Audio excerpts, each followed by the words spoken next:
ಗೆಳೆಯರೇ, ಭಾಳಷ್ಟು ಜನ ಗ್ರೂಪ್ ಡಿ ಎಕ್ಸಾಮಲ್ಲಿ ಫೇಲ್ ಯಾಕೆ ಆಗ್ತಾರಂತಂದ್ರೆ ಅವರಿಗೆ ಎಕ್ಸಾಮನ್ನು ಯಾವ ರೀತಿ ಅಟೆಂಪ್ಟ್ ಮಾಡ್ಬೇಕನ್ನೋ ಸ್ಟ್ರಾಟಜಿ ಗೊತ್ತಿರಂಗಿಲ್ಲ. ಯಾಕಂದ್ರೆ ಅವ್ರು ಓದಿರ್ತಾರೆ, ಭಾಳಷ್ಟು ಓದಿರ್ತಾರೆ, ಬಟ್ ಕ್ವಶನ್ಸನ್ನು ಯಾವ ರೀತಿ ಅಟೆಂಪ್ಟ್ ಮಾಡಬೇಕು ಅಂತಾನೆ ಅವ್ರಿಗೆ ಗೊತ್ತಿರಂಗಿಲ್ಲ.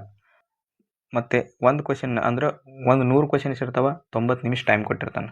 ಅದಕ್ಕಾಗಿ ಆ 100 ಕ್ವಶನನ್ನು 90 ನಿಮಿಷದಲ್ಲಿ ಬಿಡಿಸ್ಬೇಕು. ಅದರಲ್ಲಿ ಒಂದು ಕ್ವಶನಿಗೆ ಎಷ್ಟು ಸೆಕೆಂಡ್ ಕೊಟ್ಟಂಗಾಯ್ತು? ಒಂದು ಕ್ವಶನಿಗೆ ಅರೌಂಡ್ 54 ಸೆಕೆಂಡ್ ಸಿಗುತ್ತೆ. ಒಂದು ಕ್ವಶನಿಗೆ ಅರೌಂಡ್ 54 ಸೆಕೆಂಡ್ ಸಿಗುತ್ತೆ. ಅದಕ್ಕಾಗಿ ಫಸ್ಟ್ಗೆ ಮ್ಯಾಥ್ಸನ್ನು ಅಟೆಂಪ್ಟ್ ಮಾಡೋದು ಬೇಡ. ಯಾಕಂತಂದ್ರೆ ನಾನು ಹೇಳ್ತೀನಿ, ಒಂದು ವೇಳೆ ನೀವು ಮ್ಯಾಥ್ಸನ್ನು ಕ್ವಶನ್ ಬಿಡಿಸ್ತಿರ್ತೀರಿ, ಒಂದು ಕ್ವಶನ್ ಬಿಡಿಸಾಕತ್ತೀರಿ, ಒಂದು ಕ್ವಶನ್ ಬಿಡಿಸುವಾಗನ 5 ನಿಮಿಷ ಹೋಗಿಬಿಡಿತಪ್ಪ, ಅದು ಟಫ್ ಐತಿ ಕ್ವಶನ್. ಯಾಕಂದ್ರೆ ನಿಮ್ಗೆ ಗೊತ್ತಿರಂಗಿಲ್ಲ ಇದು ಕ್ವಶನ್ ಹೆಂಗೈತೆ ಅಂತಂದು. ಅದನ್ನು ನೀವು ಬಿಡಿಸುವಾಗನ ಗೊತ್ತಾಗ್ತೈತಿ ಈ ಕ್ವಶನ್ ಈಜಿ ಐತೋ ಇಲ್ಲೋ. ಅದಕ್ಕಾಗಿ ಒಂದು ವೇಳೆ ನೀವು ಕ್ಯಾಲ್ಕುಲೇಷನ್ ಮಿಸ್ ಮಾಡಿ ಒಮ್ಮೆಗೆ ಒಂದು ಕ್ವಶನ್ಗೆ 1 ನಿಮಿಷ ಕೊಡೋದಾಗದಾಗ 5 ನಿಮಿಷ ಹೋತಂದ್ರೆ ಇನ್ನೂ 5 ಕ್ವಶನ್ ಮಾಡೋ ಟೈಮ್ ನಿಮಗೆ ಲಾಸ್ ಆಗ್ತದೆ.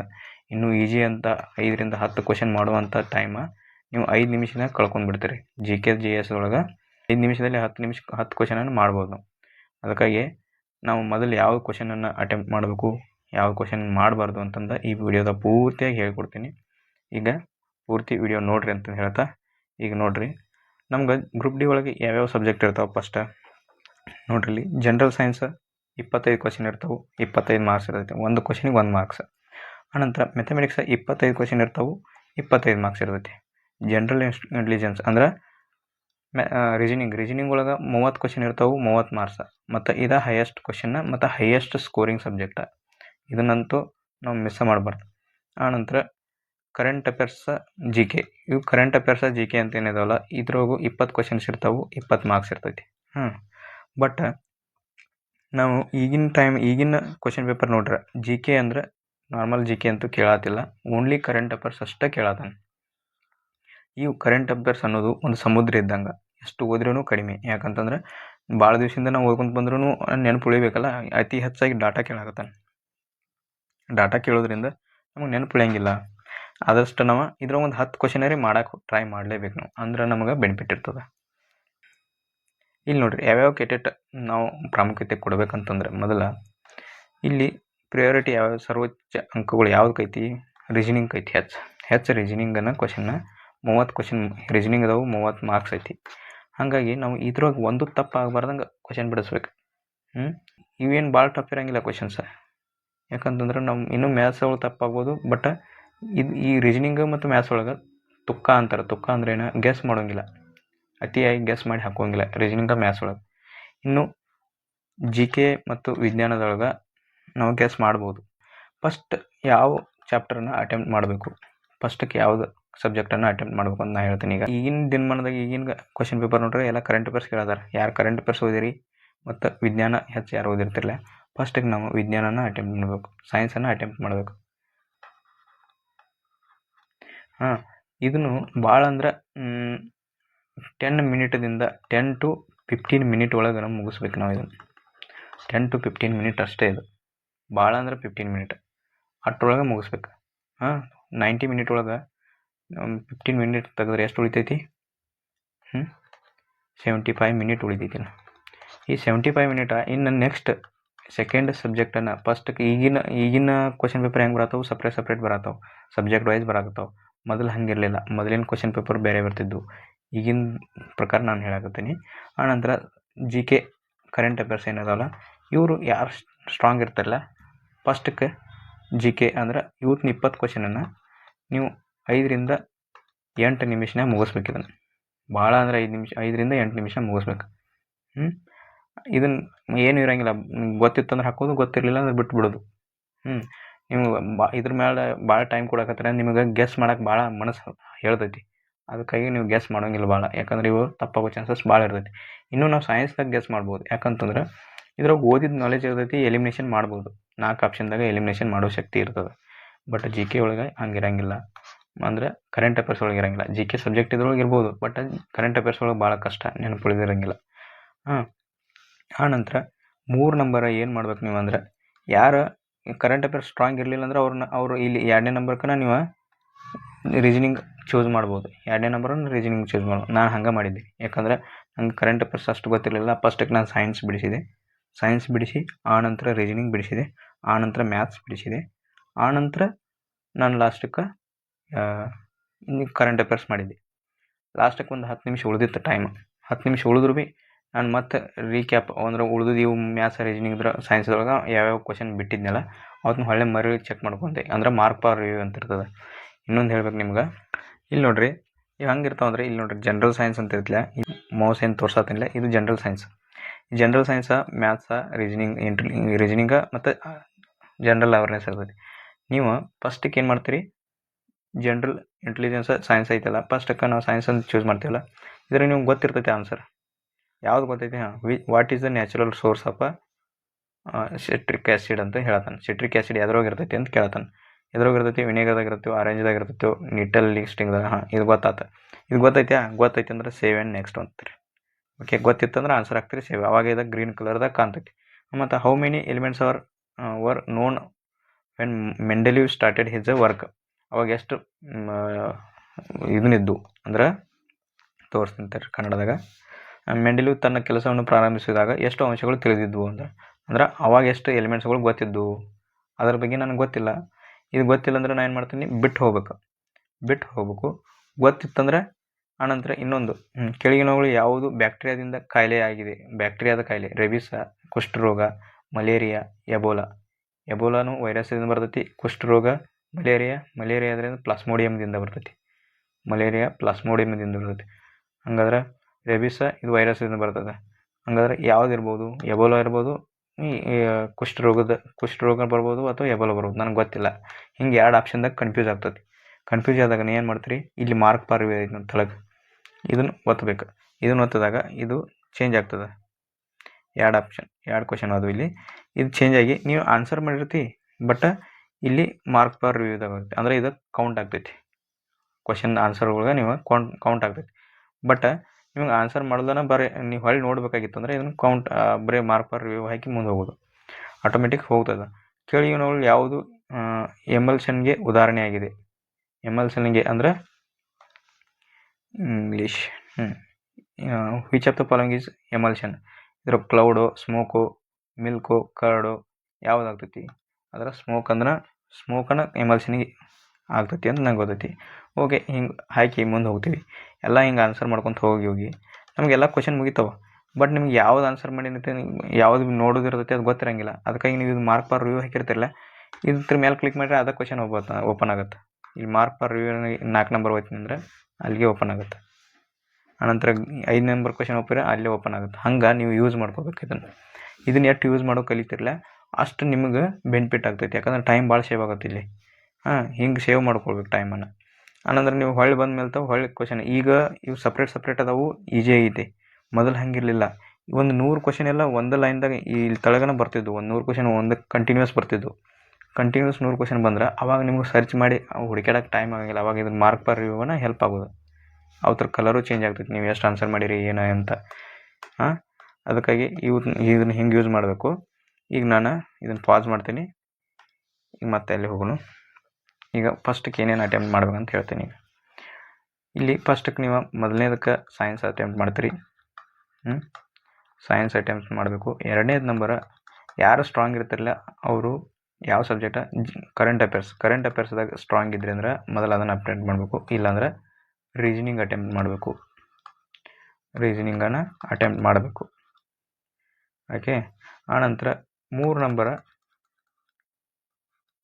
ಯಾವ್ದು ಕೊಡ್ಬೇಕಂದ್ರೆ 3 ನಂಬರನ್ನ ರೀಸನಿಂಗ್ ಕೊಡಬೇಕು.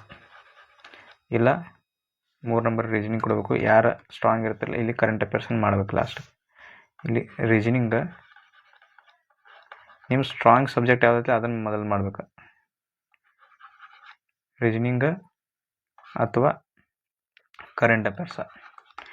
4 ನಂಬರನ್ನು ನೀವು ಮ್ಯಾಥ್ಸ್ ಬಿಡಿಸ್ಬೇಕು. ಯಾವಾಗಲೂ ಲಾಸ್ಟಕ್ಕೆ ಮ್ಯಾಥ್ಸ್ ಬಿಡಿಸ್ಬೇಕು. ಅದರದ್ದು ಬೆನಿಫಿಟ್ ಏನೇನಾಗ್ತೈತಿ ಅಂತ ಹೇಳ್ತೀನಿ ನಿಮಗೆ. ಈಗ ನೋಡಿರಿ, ಸೈನ್ಸ್ದಾಗ ಒಂದೊಂದು ಕ್ವಶನ್ನ ಇದೇ ಹೇಳಿದ್ನಲ್ಲ, ಸೈನ್ಸ್ದಾಗ ಒಂದೊಂದು ಕ್ವಶನ್ನ ಗೊತ್ತಾಗಂಗಿಲ್ಲ, ಬಿಟ್ಟು ಹೋಗಿರ್ತೀರಿ. ಒಂದೊಂದು ಕ್ವಶನ್ 2 ಆಪ್ಷನ್ದಾಗ ಕನ್ಫ್ಯೂಸ್ ಇರ್ತಾವೆ. ಅಂಥವು ನೀವು ಫಸ್ಟಿಗೆ ಯಾವುದು ನೀವು ಮೊದಲನ್ಯಾಗ ಹೊಳಿತಿದ್ದಿಲ್ಲ ಇದು ಆನ್ಸರ್ ಇರ್ಬೋದಲ್ಲ ಅಂತ ಅನಿಸ್ತಿಲ್ಲ ಅದನ್ನು ಹಾಕಿ ಬರ್ರಿ. ಯಾಕಂತಂದ್ರೆ ನೀವು ಮತ್ತೆ ಅದರ ಮೇಲೆ ಟೈಮ್ ವೇಸ್ಟ್ ಮಾಡಕತ್ತರ ನೀವು ಕನ್ಫ್ಯೂಸ್ ಆಗಿ ತಪ್ಪು ಹಾಕಿ ಬರೋ ಚಾನ್ಸಸ್ ಭಾಳ ಇರ್ತೈತಿ. ಅದಕ್ಕಾಗಿ ಫಸ್ಟಿಗೆ ಯಾವುದು ಹೊಳಿತಿದ್ದಿಲ್ಲ ಅದನ್ನ ಹಾಕೋದು ಚಾನ್ಸಸ್ ಭಾಳ. ಅಂದ್ರೆ ಅವು ಕರೆಕ್ಟ್ ಆಗೋ ಚಾನ್ಸಸ್ ಹೆಚ್ಚಿಗೆ ಇರ್ತದೆ. ಆನಂತರ ಈಗ ನೋಡಿರಿ, ಎರಡನೇದು ಕರೆಂಟ್ ಅಫೇರ್ಸ್ ಅಥವಾ ರೀಸನಿಂಗ್. ಕರೆಂಟ್ ಅಫೇರ್ಸ್ ಗೊತ್ತಿದ್ರೆ ಹಾಕೋದು, ಗೊತ್ತಿರಲಿಲ್ಲ ಅಂದ್ರೆ ಬಿಟ್ಟು ಬಿಡೋದು. ಆದಷ್ಟು ಗೆಸ್ ಮಾಡಿರಿ, 2 ಆಪ್ಷನ್ ಎಲಿಮಿನೇಟ್ ಮಾಡಕ್ಕೆ ನೋಡಿರಿ. ಆದಷ್ಟು 2 ಆಪ್ಷನ್ ಇದ್ರೆ ಅಷ್ಟು ಕನ್ಫ್ಯೂಷನ್, 2 ಆಪ್ಷನ್ದಾಗ ಕನ್ಫ್ಯೂಸ್ ಇದ್ರೆ ಅಷ್ಟು ಹಾಕೋದು. ಇನ್ನು ರೀಸನಿಂಗ್ ಒಳಗೆ ಒಂದೊಂದು ಕ್ವಶನ್ಸ್ ಇರ್ತಾವೆ. ಎನಾಲಜಿ ಕ್ವಶನ್ಸ್ ಅಂದ್ರೆ ಇಲ್ಲೊಂದು ನಂಬರ್ ಕೊಟ್ಟಿರ್ತಾನೆ, ಇದೊಂದು ನಂಬರ್ ಕೊಟ್ಟಿರ್ತಾನೆ, ಇಲ್ಲೊಂದು ನಂಬರ್ ಕೊಟ್ಟಿರ್ತಾನೆ, ಇದು ಸಂಬಂಧ ಇರ್ತೈತಿ. ಇವು ಎರಡ್ರೊಳಗೆ ಇಲ್ಲೊಂದು ನಂಬರ್, ಇವು ಎರಡರೊಳಗೆ ಸಂಬಂಧ ಇರ್ತೈತಿ. ಬಟ್ ಅವು ಅಂಥವು ಕ್ವಶನ್ ಒಂದೊಂದು ಈಜಿ ಇದು ಅಂದ್ರೆ ಹೊಳಿತಾವೆ, ಈಜಿ ಇರಲಿಲ್ಲ ಅಂದ್ರೆ ಹೊಳೆಯಂಗಿಲ್ಲ. ಅಂಥವು ಬಿಟ್ಟು ಮುಂದೆ ಹೋಗೋದು. ಭಾಳ ಅಂದ್ರೆ 1 ನಿಮಿಷ ಟೈಮ್ ಕೊಡೋದು ಒಂದು ಕ್ವಶನ್ಗೆ. 1 ನಿಮಿಷದಿಂದ 2 ನಿಮಿಷ ಭಾಳ ಆಯ್ತು ಅಂದ್ರೆ ನಿಮ್ಗೆ ಟೈಮ್ ಓಡಾದೈತಿ ಅಂತ ಕಣ್ಣಾಗಿ ಅಂದ್ರೆ ಮನಸ್ಸಿನಾಗ ಇರ್ಬೇಕು ನಿಮಗೆ. ಆನಂತರ ಆ ಕ್ವಶನ್ ಭಾಳ ತನಕ ನೀವು ಮಾಡಾಕತ್ರಿ, ಬರ್ವತ್ತು ಆನ್ಸರ್ ತಪ್ಪು ಬರಾಕತೈತಿ, ಆಪ್ಷನ್ದಾಗ ಇಲ್ದದ ಬರಾಕತೈತಿ. ಹಂಗಿತ್ತಂದ್ರೆ ಅದನ್ನು ಬಿಟ್ಟು ಮುಂದೆ ಹೋಗ್ಬಿಡೋದು. ಯಾಕಂತಂದ್ರೆ ನಿಮ್ಮ ಮೈಂಡ್ ಅಲ್ಲಿ ಸ್ಟ್ರಕ್ ಆಗಿರ್ತದೆ, ಲಾಜಿಕ್ ಹೊಳಿತಿರಂಗಿಲ್ಲ. ಲಾಜಿಕ್ ಹೊಳಿಲಿಕ್ಕಾಗಿ ಆ ಮೈಂಡ್ ಥಿಂಕ್ ಮಾಡ್ತಿರಂಗಿಲ್ಲ ಅದನ್ನು. ಅದಕ್ಕೆ ನೀವು ಬಿಟ್ಟು ಹೋಗಿ ಲಾಸ್ಟಿಗೆ ಎಕ್ಸಾಮ್ ಮುಗಿತೈತಿಲ್ಲ, ಪೂರ್ತಿ ಕ್ವಶನ್ ಪೇಪರನ್ನು ನೋಡ್ತಿರಲ್ಲ, ಹೊಳ್ಳಿ ಬಂದು ಆ ಕ್ವಶನ್ಗಳನ್ನು ಮಾಡ್ಬೇಕು. ಅವಾಗ ನಿಮ್ಗೆ ಅವಾಗ ಆನ್ಸರ್ ಪಕ್ಕ ಹೊಳಿತೈತಿ. ಇದು ನಾನು ಮೊನ್ನೆ ಎಕ್ಸಾಮ್ದಾಗ ಅನುಭವಿಸಿದ್ದೀನಿ. ಹೆಂಗಂದ್ರೆ ನಾನು ರೀಸನಿಂಗ್ ಕ್ವಶನ್ ಮಾಡ್ತಾಯಿದ್ದೆ. ರೀಸನಿಂಗ್ ಯಾವ್ದು ಮಾಡತ್ತಿದ್ದೆ ಅಂದ್ರೆ ಡೈರೆಕ್ಷನ್ ಕ್ವಶನ್ದಾಗ ನಾನು ಮಾಡುವಾಗ ಒಂದು ಡೈರೆಕ್ಷನನ್ನು ತಪ್ಪು ತೊಗೊಂಡ್ಬಿಟ್ಟೇನೆ, ರೈಟ್ ಜಾಗದಾಗ ಲೆಫ್ಟ್ ತೊಗೊಂಡ್ಬಿಟ್ಟೇನೆ. ಹಾಗಾಗಿ ಆ ಒಂದು ಕ್ವಶನ್ ಆನ್ಸರ್ ಬರ್ತಾಯಿಲ್ಲ. ಕಮ್ಮಿ ಅಂದರೂ 3 ನಿಮಿಷ, 2ರಿಂದ 3 ನಿಮಿಷ ವೇಸ್ಟ್ ಆಗಿದೆ ನಂದು. 2ರಿಂದ 3 ನಿಮಿಷ ವೇಸ್ಟ್ ಆಗಿದೆ. 2 ಸಲ ಮಾಡಿದೆ, 2 ಸಲ ಮಾಡಿದ್ರು ಬರಲಿಲ್ಲ. ಅದಕ್ಕಾಗಿ ಯಾವಾಗಲೂ ಯುಗೋ ಮೇಲೆ ತೊಗೊಂಗಿಲ್ಲ ಅದನ್ನು ಕ್ವಶನ್. ನಾವು ಯಾವಾಗ ಯುಗೋ ಮೇಲೆ ತೊಗೋತಿಲ್ಲ, ಮುಂದೆ ಆನ್ಸರ್ ಮಾಡೋ ಕ್ವಶನ್ಸನ್ನು ನಾವು ತಪ್ಪು ಮಾಡ್ತೀವಿ ಅಂತಂದು ಹೇಳಿದೆ. ಅದಕ್ಕೆ ಆನಂತರ ಲಾಸ್ಟಿಗೆ ಹೊಳ್ಳಿ ಬಿಡಿಸಿದಾಗ ಭಾಳ ಈಜಿದಾಗ ಬಂತದ ಆನ್ಸರ್. ನನಗೆ ಫಸ್ಟಕ್ಕೆ ನಾನು 15 ಹಾಕಿದ್ದೆ ಆನ್ಸರ್, ಬಟ್ ಆಮೇಲೆ ಬಂದದ 17 ಬಂತದ ಆನ್ಸರ್. ಪಕ್ಕಾ ಆನ್ಸರ್ ಐತೆ. ನಾನು 15 ಅದು ಗೆಸ್ ಮಾಡಿ ಹಾಕಿದ್ದೆ, ನಂದು ಆನ್ಸರೇ ಬೇರೆ ಬರ್ತೈತೆ. ಗೆಸ್ ಮಾಡಿ 15 ಹಾಕಿದ್ದೆ, ಅದ್ರ ಕ್ಲೋಸ್ ಐತೆ ಅಂತಂದು. ಅದ್ರ ಸಂಬಂಧ ಯಾವಾಗಲೂ ಲಾಸ್ಟಿಗೆ ಬಂದು ಹಾಕಕ್ಕೆ ನೋಡ್ರಿ, ಟ್ರೈ ಮಾಡಿರಿ. ಆನಂತರ ಮ್ಯಾಥ್ಸ್ ಒಳಗೆ ಏನಾಗ್ತೈತಿ, ಈಗ ರೀಸನಿಂಗ್ ಇದೊಂದು ಆಯ್ತು, ಡೈರೆಕ್ಷನ್ ಕ್ವಶನ್ ಒಂದಿಟ್ಟು ಕನ್ಫ್ಯೂಸ್ ಮಾಡ್ತಾವೆ ಒಮ್ಮೊಮ್ಮೆ. ಆನಂತರ ಬ್ಲಡ್ ರಿಲೇಷನ್ ಕ್ವಶನನ್ನು ಕನ್ಫ್ಯೂಸ್ ಇರ್ತಾವೆ. ಅದಕ್ಕಾಗಿ ಒಮ್ಮೊಮ್ಮೆ ಅವತ್ತನ್ನ ಲಾಸ್ಟ್ ಮಾಡಕ್ಕೆ ಟ್ರೈ ಮಾಡಿರಿ. ಮೊದಲು ಮಾರ್ಕ್ ಪಾರ್ ರಿವ್ಯೂ ಹಾಕಿ ಮುಂದೆ ಹೋಗೋದು, ಆ ಕ್ವಶನನ್ನು ಗುರ್ತು ಹಾಕೋದು. ಮತ್ತು ಈ ಕ್ವಶನ್ ಇದೇ ಜಾಗದಾಗ ಐತೆ ಅಂತ ಗೊತ್ತಿರಂಗಿಲ್ಲ, ಮತ್ತು ಹೊಳ್ಳಿ ಬಂದು ಎಲ್ಲ ಕ್ವಶನ್ ಹುಡುಕ್ಯಾಡ್ಕೊಂತುಕೊಂಡಿರಂಗಿಲ್ಲ. ಯಾಕಂತಂದ್ರೆ ಆ ಕ್ವಶನ್ನ ಮಾರ್ಕ್ ಪಾರ್ ರಿವ್ಯೂ ಮಾಡಿ ಹೋಗೋದು. ಆಮೇಲೆ ನೀವು ಹೊಳ್ಳಿ ಬರ್ತಿರಲ್ಲ, ಆ ಮಾರ್ಕ್ ಪಾರ್ ರಿವ್ಯೂ ಮಾಡಿರ್ತಿರಲ್ಲ, ಅದ್ರ ಮೇಲೆ ಕ್ಲಿಕ್ ಮಾಡಿ ಡೈರೆಕ್ಟ್ ಆ ಕ್ವಶನ್ಗೆ ಹೋಗ್ಬೇಕು ನಿಮ್ಗೆ. ಅಲ್ಲಿ ಟೈಮ್ ಸೇವ್ ಆಗ್ತೈತಿ ನಿಮ್ಗೆ. ಆನಂತರ ಮ್ಯಾಥ್ಸ್ ಒಳಗೆ ಕೆಲವೊಂದಿಷ್ಟು ಕ್ವಶನ್ ಟಫ್ ಎಲ್ಲಿ ಬರ್ತಾವೆ ನಿಮ್ಗೆ, ಯಾರಿಗಾರಿ ಟ್ರಿಗ್ನಾಮೆಟ್ರಿ ಟಫ್ ಅನಿಸ್ತಂದ್ರೆ ಅವತ್ತು ಆಮೇಲೆ ಮಾಡೋದು. ಆನಂತರ ಒಬ್ಬೊಬ್ಬರಿಗೆ SI ಮತ್ತು CI ಕ್ವಶನ್ ಟಫ್ ಅನ್ನಿಸ್ತಾವೆ. ಇನ್ನೊಂದು ಕ್ವಶನ್, ಒಂದೊಂದು ಕ್ವಶನ್ ಹೆಂಗಿರ್ತಾವೆ, 3 ಲೈನ್ ದೊಡ್ಡ ಇರ್ತಾವೆ. ಆ 3 ಲೈನ್ ಓದಕ್ಕೆ ಟೈಮ್ ಆಗ್ತೈತಿ. ಅಂಥ ಕ್ವಶನ್ ಮೊದಲು ಸ್ಕಿಪ್ ಮಾಡಿಬಿಡೋದು, ಅದನ್ನು ಓದೋಂಗಿಲ್ಲ. ಈಜಿ ಇದ್ರೂ ಮಾಡೋಂಗಿಲ್ಲ ಅದನ್ನು. ಯಾಕಂದ್ರೆ ನಿಮ್ಗೆ ಈಜಿ ಅನಿಸ್ತೈತಿ, ಇದನ್ನು ಮಾಡೇನಪ್ಪ ಸಬ್ಜೆಕ್ಟ, ಇದು ಈ ಚಾಪ್ಟರ್ ಮಾಡೀನಿ ನಾನು, ಇದು ಮಾಡ್ತಂತಂದು ನೀವು ಕುಂತಂದ್ರೆ ಅದು ಟೈಮ್ ಓದಿ ಬಿಡ್ಸಾಕನ ನಿಮ್ಗೆ 2ರಿಂದ 3 ನಿಮಿಷ ಹೋಗಿರ್ತದೆ. ಇನ್ನು ಮತ್ತೆ ಬಿಡಿಸಾಕೊಂಡ್ಬಿಟ್ಟಿಗೆ 4 ನಿಮಿಷ ಹೋಗಿರ್ತದೆ. ಅದಕ್ಕಾಗಿ ಆ ಟೈಮನ್ನು ವೇಸ್ಟ್ ಮಾಡೋಂಗಿಲ್ಲ. ಅದನ್ನು ಅಂಥ ಕ್ವಶನನ್ನು ಲಾಸ್ಟಾಗ ಮಾಡೋದು. ಅವ್ನು ಕೊಟ್ಟಿದ್ದಕ್ಕೆ ನಿಮ್ಮನ್ನು ಟೈಮ್ ವೇಸ್ಟ್ ಮಾಡೋಕ್ಕಾಗಿ ಅಂಥ ಕ್ವಶನನ್ನು. ಆನಂತರ ಇನ್ನು ಒಬ್ಬೊಬ್ಬರಿಗೆ ಮೆನ್ಸುರೇಷನ್ ಟಫ್ ಆಗ್ತದೆ. ಅಂಥ ಕ್ವಶನ್ಗಳನ್ನ ಹೆಚ್ಚಿಗೆ ಪ್ರಾಕ್ಟೀಸ್ ಮಾಡಿರಿ. ಮತ್ತು ಆ ಕ್ವಶನ್ಗಳನ್ನ ಲಾಸ್ಟಿಗೆ ಮಾಡೋಕ್ಕೆ ಟ್ರೈ ಮಾಡಿರಿ. ನಿಮ್ಗೆ ಯಾವ ಕ್ವಶನ್ ಮಾಡೋಕ್ಕೆ ಬರೋಂಗಿಲ್ಲಲ್ಲ ಅಂಥ ಕ್ವಶನ್ ಲಾಸ್ಟ್ ಮಾಡೋಕ್ಕೆ ನೋಡೋದು. ಆದಷ್ಟು ಈಜಿದು ಕ್ವಶನ್ ಸಣ್ಣ ಇರ್ತಾವೆ.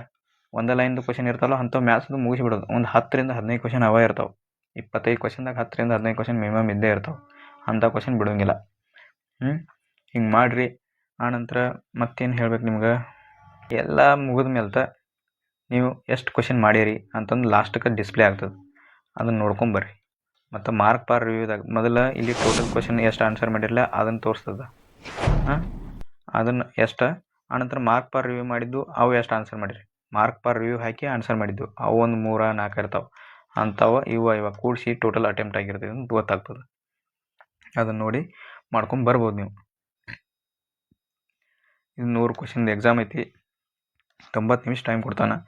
1/3 ನೆಗೆಟಿವ್ ಐತಿ. ನೆಗೆಟಿವ್ ಭಾಳ ಹೆಚ್ಚೈತಿ. ಅದಕ್ಕಾಗಿ ನಾವು ಹೆಚ್ಚು ಗೆಸ್ ಮಾಡಬಾರ್ದು.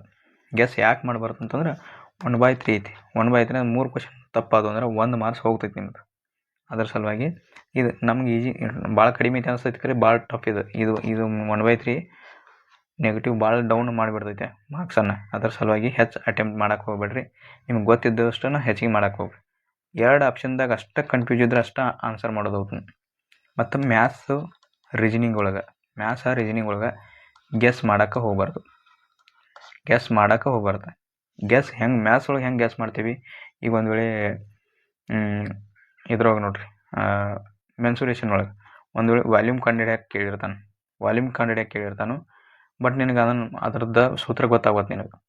ಈ ಸಿಲಿಂಡ್ರದ್ದು ಕೇಳಿದ್ದಂದ್ರೆ ಸಿಲಿಂಡ್ರದಾಗ ಪೈ ಅಂತ ಬರ್ತೈತಿ, ಸರ್ಕಲ್ ಇದ್ದಲ್ಲಿ ಪೈ ಬರ್ತೈತಿ. ಹಾಗಾಗಿ ನಿಮ್ಮ ಪೈದ ವ್ಯಾಲ್ಯೂ ಏನೈತಿ 22/7 ಐತಿ. ವಾಲ್ಯೂಮ್ ಕೇಳಿದ್ದಂದ್ರೆ ಇಲ್ಲಿ 11ರ ಮಲ್ಟಿಪಲ್ ಚೆಕ್ ಮಾಡ್ಬೇಕು ನೀ. ಆ ಆಪ್ಷನ್ದಾಗ 11ರ ಮಲ್ಟಿಪಲ್ ಯಾವ್ದು ಕರೆಕ್ಟ್ ಆಗ್ತೈತಿಲ್ಲ ಅಂದ್ರೆ ಆ 11ರ ಡಿವಿಜಿಬಿಲಿಟಿ ರೂಲನ್ನು ಅಪ್ಲೈ ಮಾಡಿ ಅದ್ರಾಗ ಯಾವ್ದು ಕರೆಕ್ಟ್ ಆಯ್ತು ಅದನ್ನು ಅಂಥವು ಹಾಕ್ಬೋದು. ಈ ಟ್ರಿಕ್ಸ್ಗಳನ್ನು ಅಪ್ಲೈ ಮಾಡ್ಬೋದು ಮ್ಯಾಥ್ಸ್ ಒಳಗೆ. ಅಂದ್ರೆ ಕ್ಯಾಲ್ಕುಲೇಷನ್ ಕಡಿಮೆ ಆಗ್ತದೆ. ಮತ್ತು ನಿಮ್ಗೆ ಗೊತ್ತಿರಲಿಲ್ಲ ಅಂದ್ರೆ ಅದನ್ನು ಬಿಡಿಸ್ಬೋದು ಅಂತಂದು ಹೇಳ್ತೀನಿ. ಅರೌಂಡ್ ನಾವು ಹುಬ್ಬಳ್ಳಿ ಡಿವಿಷನ್ದ ಈ ಸಲ ಅಂತೂ ಕಟ್-ಆಫ್ ಹೆಚ್ಚು ಹೋಗ್ತೈತಿ, ಯಾಕಂದ್ರೆ ಪೋಸ್ಟು ಕಡಿಮೆ ಅದಾವೆ. 70 ಮೇಲೆ ಮಾರ್ಕ್ಸ್ ಬೇಕೇ ಎಲ್ಲರೂ. ಅಂದ್ರೆ ಜನರಲ್ ಕ್ಯಾಟಗರಿ 70 ಮೇಲೆ ಬೇಕೇ ಇನ್ನು ಇದಕ್ಕೆ ಮತ್ತು PET ಐತಿ. PET ಅಂದರೆ ಫಿಸಿಕಲ್ ಎಫಿಷಿಯನ್ಸಿ ಟೆಸ್ಟ್ ಅಂತ ಕರೀತಾರೆ. ಇದನ್ನು ಪಾಸ್ ಆಗ್ಬೇಕು. 1:8 ತಗೋತಾನೆ ಅಥವಾ 1:5 ತಗೋತಾನೆ ಗೊತ್ತಿಲ್ಲ. 70 ಮೇಲೆ ಮಾರ್ಕ್ಸ್ ಇದ್ದವ್ರ ಶೇಪ್ ಅದರಿ ಅಂತ ಹೇಳ್ತೀನಿ. ಇಷ್ಟು ಹೇಳ್ತಾ ಇವತ್ತಿನ ಕ್ಲಾಸನ್ನು ಮುಗಿಸೋನು. ಎಲ್ಲರಿಗೂ ಹೆಂಗೆ ಅಟೆಂಪ್ಟ್ ಮಾಡ್ಬೇಕಂತಂದು ಅರ್ಥ ಆಗೈತಿ ಅಂತ ತಿಳ್ಕೊತೀನಿ. ನಿಮ್ಗೆಲ್ಲರಿಗೂ ಇಷ್ಟ ಆಗಿತ್ತಂದ್ರೆ ಇದು ಲೈಕ್ ಮಾಡಿರಿ ಮತ್ತು ಶೇರ್ ಮಾಡಿರಿ, ಕಮೆಂಟ್ ಮಾಡಿರಿ, ನಮ್ಮ ಚಾನಲನ್ನು ಸಬ್ಸ್ಕ್ರೈಬ್ ಮಾಡಿರಿ. ಮೋಸ್ಟ್ ಇಂಪಾರ್ಟೆಂಟ್, ನಮ್ಮ ಚಾನಲ್ ಸಬ್ಸ್ಕ್ರೈಬ್ ಮಾಡಿದ್ರೆ ನಿಮ್ಗೆ ನೆಕ್ಸ್ಟ್ ನಾನು ಇನ್ನೂ ಪೂರ್ತಿ ಮ್ಯಾಥ್ಸ್ ಕೋರ್ಸನ್ನು ಹೇಳ್ಬೇಕಂತ ಅಂದ್ಕೊಂಡೀನಿ. ಅದಕ್ಕೂ ತಯಾರು ಮಾಡತ್ತೀನಿ. ಅದಕ್ಕೆ ಎಲ್ಲರೂ ಈ ಪೂರ್ತಿ ಕೋರ್ಸನ್ನು ನೋಡೋಕ್ರಿ. ಭಾಳ ಇಲ್ಲ, ಒಂದು 10ರಿಂದ 15 ನಿಮಿಷದ ವೀಡಿಯೋ ಹಾಕ್ತೀನಿ.